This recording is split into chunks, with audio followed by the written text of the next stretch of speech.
Back to Seaside Garage, garage update. It's been a while since I've done one of those, so I thought that was the time now. I have almost reached 1,600 subscribers now, which is amazing because I enjoy making these videos a lot. And knowing that someone likes to watch them and follow my projects makes me very proud. It's a lot of fun, so thank you for that. But let's take a look at the current state of my garage and the projects that is going on at the moment, because it's chaotic at the moment. I haven't released a video in a while because it is a bit chaotic at the moment, but not in a bad way, but just in a very, many projects at the same time.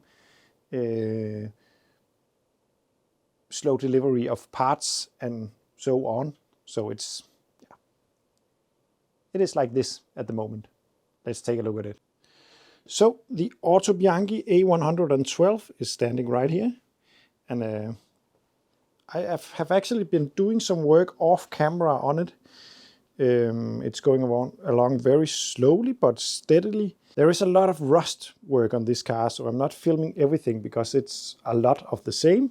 So I have done some of it off camera. Last time I made a video on this, I changed this A-post, and I think it turned out pretty good. Since then, I can't remember if I did that on tape or not. I have I repaired the end of the panel, but I still need to dress it up and put seam sealer on and paint it. But it's coming along pretty nicely. I hope the door fits. I haven't checked that, but it should do. So right now I'm working on fitting the front fender, which is lying on top of the car at the moment. This is not a very good place to store parts. I know that, but that is just how the way it is at the moment. I'm trying to protect the roof because it's pretty good condition up here. It's the best part of the car, it's the roof. Very nice to hit it with a ring. Anyway, it's not a good idea, I know. But anyway, before I could fit the front wing, I needed to make some rust repairs where it actually is welded to the car. So I have... So I have been making many small rust repairs. There's a little piece right here and a piece right there, and still need to do something about this area. And up here I have changed a bit of the rail right here, this part, and this entire top strengthening bar on the strut tower I have changed because it was looking like, where is it? I'm trying to save all the bits I cut off the car because I think it's fun. I don't know why, but that is just how it is. But here it is. Actually, it wasn't that bad, but it's a lot of plates pressed together with a lot of rust in between, so I couldn't get rid of the rust, so it will just bubble through no matter what I did. So I ended up cutting it off and fabricating a new, and I'm no expert at doing that, so it's not perfect, but it will do, that's for sure. I'm positive that it will do the job fine. I still need to make a repair right here and a repair right here because missing material, and then I should be ready to install the front wing. The engine I actually haven't touched since the horrific video about snapping head bolts. So it's just right in here, right there. Next step is to fit the oil pump and the rocker assembly and all that. It's not the best thing in the world to fix rust right there and rebuild engines right here, because metal dust is not the perfect thing for an engine.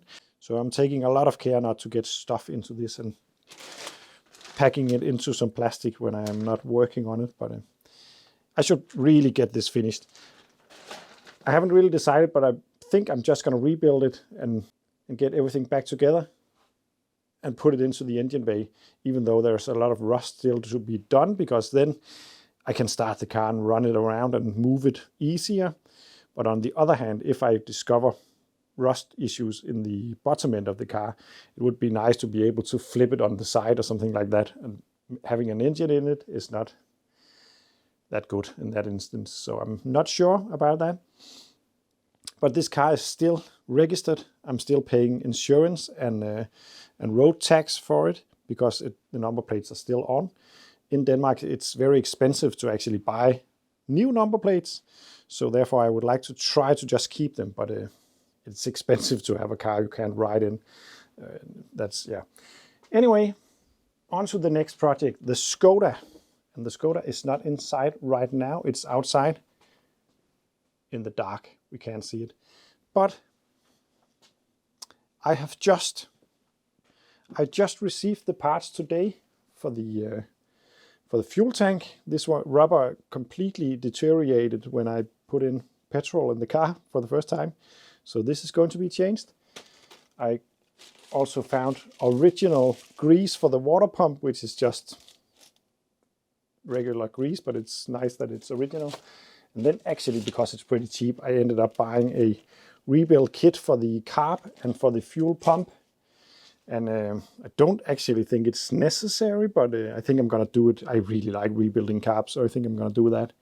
Although I got this part, the Skoda is actually on hold at the moment because, yeah, I destroyed this part of the caliper when I tried to rebuild it.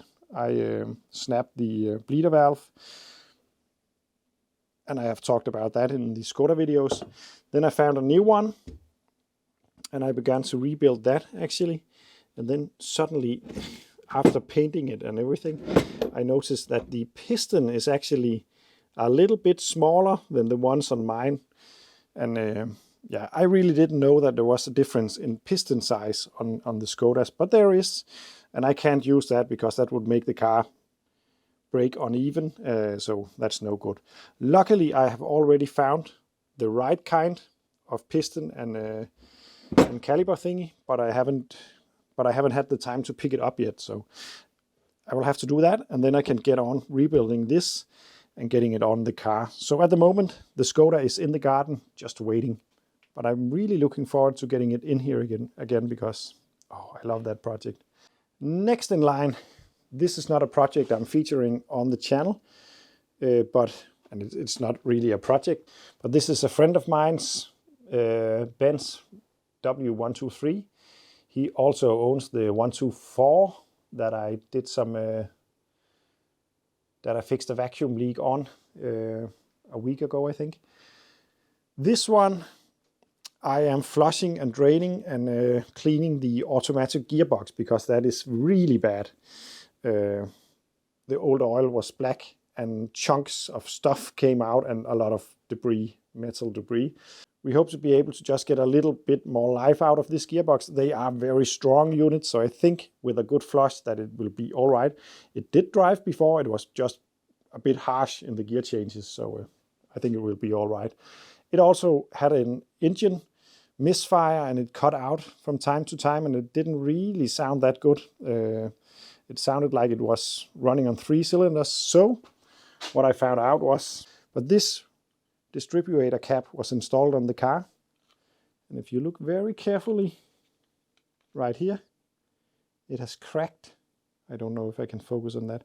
It has cracked, and then the previous owner has glued it back together. It's really a shade tree mechanic thing, in my opinion. But it did not work because it was running pretty much on 3 all the time, and then sometime it came back to life, and then sometime I think it actually jumped to another piston, and then the car cut out. So this was making a lot of issues. It is now fixed.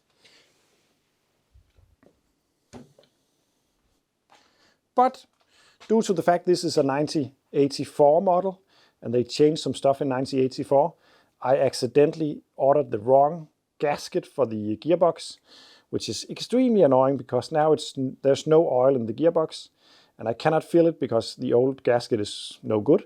So I have to wait on a new gasket, which I had to order from Germany, and yeah, that could take at least a week to get here. So yeah, the car is stuck on the lift, which is very annoying because I can't really work on other projects when, at least not lift projects when I got this, but that's all right. Then I can do some other stuff. Next project in the line, the Renault 5 GT Turbo. It is right here. I'm waiting on parts. I got an engine loom coming from Dura Racing, I think it's called. A lot of you actually recommended them, so I have bought one of those. I did go for the non-percolation fan edition because it was cheaper. I have to save some cash at the moment, but also because I have lost faith in that system. So I'm going to take the anti-percolation fan system out of the car. I got new headlamps on the way, and I think I also have a grille on the way. So hopefully they will arrive soon so I can get this car running again, because it's a shame it's not running. And also, luckily the Volvo is outside there. You can see it. It is working, but there is something wrong at the front end. I don't really know what, but it's the only car that I can drive at the moment because the Cinquecento just failed today. I didn't know they could do that, but actually this one apparently can fail. And very surprisingly, it suddenly started to get very hot. It did not overheat, but suddenly it got hot. For the first time since I got this car, I actually got a lot of heat out of the vent in the car. Some of you might know that I have been having an issue with a very cold cabin in this, but not today. It got hot. Then, of course, I drove to the side of the road and let it cool down and went to the engine bay to check, and it was low on fuel. And it was low on coolant, and actually quite low on coolant. I think I added 1.5 liters, and I rebled the system on the side of the road, and everything was fine. But of course, coolant doesn't disappear all by itself. And when I got back home, I started it up with a newspaper underneath so I could see where the drips came from. I was really worried that the engine actually was eating the water, i.e.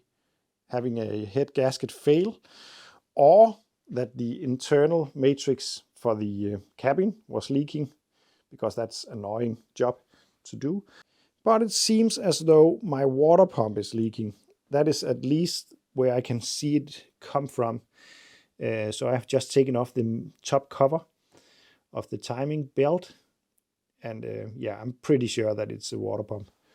Luckily, I actually have a water pump right over there and a new timing belt, because it would be silly to take the water pump off without actually also changing the timing belt. So I'm going to do a video changing the timing belt and the water pump on this car, but not before this Benz is out of here, because I want it on the lift. That would be a lot easier. So even though this drives and is all right, I'm not driving it at the moment, because if that leak gets any worse, then it is going to be dangerous for the head gasket at least. Next project is the Rex. I actually took the Rex for a drive today. I have had a lot of issues with it. I can't really remember what I did in the last video on this, but I took it on a ride a while back and it worked fine. And then suddenly it stopped working, and then it hasn't been running for ages. After that, I had to bicycle all the way home, and I pretty much gave up on it for a while. But it turned out that there on this model is a tiny filter inside of the inlet to the float ball, and that had completely collapsed. So now it's running again, and yeah, it's nice. The spring is coming in my country, so riding a moped is fun again. I haven't been that motivated to do any moped videos or driving my mopeds because of the cold weather, but now it's about time to get them out. And I still have 3 other mopeds than this. They're just not in the garage at the moment. They are at a barn, not that far away from me. So I still own the Velo Solex and the SCO, the Danish one, and the Monarch Super Sport, I think it's called. So I got 4 mopeds at the moment, and of course I would like more. And actually today I went to see another project, because as you can see, I do have a lot of cars, but none of them are really working, so I have to buy something else. And yeah, I can't really seem to stop buying projects. I'm beginning to feel a little bit like a crap car edition of Tavares, but but I really enjoy these cars, and I really enjoy making these videos. And the more cars I have and the more exciting different projects that I have, the more I get motivated to make videos, and I really enjoy it. I think it's a lot of fun. So I cannot tell you much more about the project I was looking at today because I haven't bought it yet. I'm really hoping to be able to do so, but we haven't got an agreement yet. So I'm not going to tell you what it is, but it is one of my dream cars. And yes, I do know that I have pretty much said that about all the cars that I have introduced to this channel so far. And the reality is that I'm pretty lucky at actually finding my dream cars at the moment. And also it's a bit easy because I dream about a lot of cars. I really hope to introduce this project car soon, and I really hope that it actually happens. It's amazing. But anyway, I just wanted to say thank you for watching, and I hope you will continue to do so, and see you in the next one. And I do believe the next one will be fixing this cinquecento because it needs to work.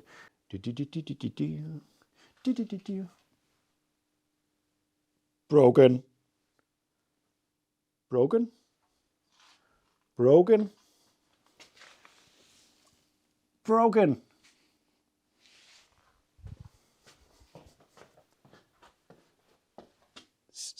Slightly broken.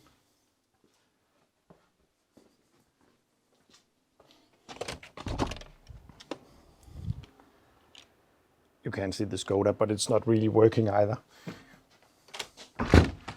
Oh, it's a joyful garage that I have.